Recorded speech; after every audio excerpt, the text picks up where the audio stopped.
Good morning বলা নাগে। Good morning sir. Thank you sir. কালকে যে তোমার পড়াটা দিছিলাম, পড়াটা কত দি?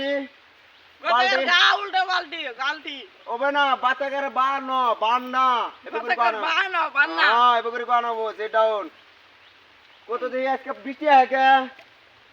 বরকন দিয়া আছে কিও বরখুন দিব? এনেই এনি কিও দে বরখুন? আল্লাহ দিছে। হ্যাঁ সেট ডাউন। তোমার তোমার নামটা কি গো? জাকির হোসেন জাকির হোসেন। তোমার গ্রাম কোনটা? কুনাগাড়া পাড়া। কোনাকাটা পাড়া। তোমার স্কুলের খাতা মধ্যে দেয়া আছে শিল্পহরি কোনাকাটা কি হবো? তোমার বড়টা কো? ইনু কি এখানে আছো? এই যে স্কুল পড়ার জন্য। হ্যাঁ সেটা। তোমার নাম কি? ওইবার স্বামীর ওইবারে কুর স্বামী কুর ওইবারে সাবু আর কুর সাবিকুর। তোমার নামটা কি? ওই বাড়ি ফুল দিলাই বাড়ি ফুল। কি হলো?